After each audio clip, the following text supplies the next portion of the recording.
हाय नाज़रीन, आज हम आपको चिकन पिज्जा बनाने की एक और रेसिपी देते हैं। इसके लिए सबसे पहले तो हमने 3 कप्स ऑफ प्लेन फ्लावर लिया है, यानी कि 3 कप मैदा। 3 से 3.5 कप मैदा जो है वो आप ले सकते हैं, जिसको कि हमने छान लिया है। 1.5 कप फुल क्रीम मिल्क है, जिसको हमने 2 मिनट्स के लिए माइक्रोवेव में रख के गर्म कर लिया है। और ये है वो यीस्ट जिसका कि हमने इस्तेमाल किया है, इंस्टेंट यीस्ट है। इसके एक सैशे में करीबन 1 टेबलस्पून फुल मौजूद होता है। अब हमने इस गर्म दूध में 1.5 टेबलस्पून शुगर का डाल देना है और इसको हमने मिक्स कर लेना है। दूध इतना गर्म है कि आप अगर इसमें उंगली डालें तो वो जलेगी नहीं। अब हमने उसमें यीस्ट डाल देना है और उसको फिर अच्छी तरह से हमने मिक्स करके 2-3 मिनट्स के लिए रखा रहने देना है। इसके बाद हमने फ्लावर में 1 टीस्पून फुल सॉल्ट का डाला है और इसमें हमने दूध ऐड कर देना है। अब आप इसको गूंद लें, हाथ से गूंद लें, हम तो मशीन से ही गूंदते हैं तो हमने उसी का इस्तेमाल किया है।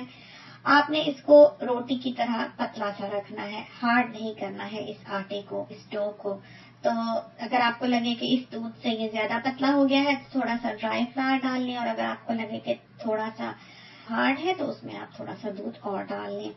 अब हमने बोल में ऑयल लगाया है और इस डो को निकाल कर कवर करके थोड़े से गर्म ओवन में रख दिया है। ओवन को हमने 2 मिनट्स के लिए ऑन करके ऑफ कर दिया है और उसमें ये डो रख दिया है, जो कि 2 आवर्स तक राइज हो जाएगा। आप चाहें तो इस डो को किसी भी कबर्ड में 6 to 7 आवर्स के लिए भी रख सकते हैं, उससे भी ये डबल हो जाएगा। अब हमने 2 मीडियम साइज के टोमेटोज लिए हैं और उनको हमने काट लिया है। काट के हमने उनको चॉपर में डाल लिया है। 5 to 6 हमने ग्रीन चिलीज ली हैं, वो डाल दी हैं। 3 to 4 क्लोव्स हमने गार्लिक के ले लेने हैं। 1/2 टीस्पून हमने सॉल्ट का डाला है और 1/2 टीस्पून ही हमने क्रश्ड चिलीज का डाला है। अब इसका हमने एक सॉस सा तैयार कर लेना है और जरा सा पानी डालकर अपने चॉपर को रिंस करके आपने वो भी टोमेटोज में डाल देना है। आंच जो है वो ऑन कर देनी है कुक टॉप की, और उसमें आपने 1/2 kg बोनलेस चिकन की क्यूब्स जो है वो ऐड कर देनी है। अब हमने इसको हाई हीट पे पका लेना है। इसको अब हमने बिल्कुल ड्राई कर लेना है और ये देखिए इसकी ये शक्ल हो जानी चाहिए। अब हमने थोड़ा सा अनियन लेना है और उसको हमने क्यूब्स में काट लेना है। ये हमने मोज़रेला चीज का एक ब्लॉक लिया है और इसको हमने कश कर लेना है। एक कैप्सिकम को हमने आग पे रख के, चूल्हे पे ही रख के जला लिया है। सॉफ्ट होने पर हमने उसको विनेगर में डिप कर दिया है और उसके इस तरह पर स्लाइसेस कर लेने हैं। डो के हमने 3 बड़े बड़े डो बॉल्स बनाए हैं और एक प्लेट में अब हमने जो ओवन की ट्रे है उसमें हमने ऑयल लगाया है और उसको हमने अच्छी तरह से हाथ से फैला लेना है। उससे यह है कि एक तो पिज्जा चिपकेगा नहीं और दूसरा बहुत अच्छी तरह से नीचे से लाल हो जाएगा। इस पे हमने जो है वो फैला लेना है हाथों से ही। जिनसे हमने ये सीखा था बनाना, वो एक अमेरिकन लेडी थी और हमारी उनसे पैसिफिक आइलैंड्स में मुलाकात हुई। वो जब ये पिज्जा बनाती थी तो चाकोर बनाती थी और इस डो को वो इस ट्रे की एजेस तक लेके जाती थी। तो इस तरह पर हमने उसकी जो एजेस हैं उनको थोड़ा थोड़ा थिक रहने देना है। ये बना बनाया पिज्जा का सॉस है जो हमने इसके ऊपर डाला है।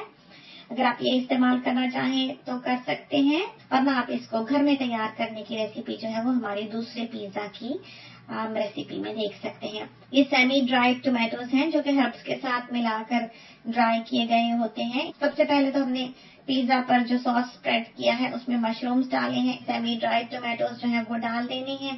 इसके बाद हमने उसमें ऑलिव्स काट के डाले हैं और फिर हमने हैलापिनोज डाल दिए हैं इसके ऊपर। थोड़ा सा हमने अनियन रखा है। इसके बाद ये है वो चिकन जो कि हमने इसके ऊपर डालनी है। इसके भी हमने छोटे टुकड़े कर लेने हैं और इसके ऊपर जो मोज़रेला चीज हमने क्रश किया था वो डाल देना है। फ्रेशली क्रश किए हुए मोज़रेला चीज का टेस्ट ही बिल्कुल और होता है। अब हम इसको ओवन में रखे लेते हैं जो कि 180 डिग्री पे हमने प्री हीट किया हुआ है। हमारा पिज्जा जो है वो लेस देन 15 मिनट्स में तैयार होगा। कोई ओवन जो है वो 15 मिनट्स लेता है, कोई 12 मिनट्स लेता है, तो आप अपने ओवन के हिसाब से देख लें। ऊपर के रैक्स पर रखा हुआ पिज्जा जो है वो जल्दी तैयार हो जाता है। ओवन की इस तरह से जो बारीक सी ट्रे होती है उसमें रखें। उससे यह है कि आपका पिज्जा जो है वो नीचे से भी बहुत अच्छी तरह से लाल हो जाता है। और ये देखिए कितना खूबसूरत पिज्जा जो है वो तैयार हुआ है। तो ये तो थी हमारी hot and spicy chicken pizza की रेसिपी। तो ट्राई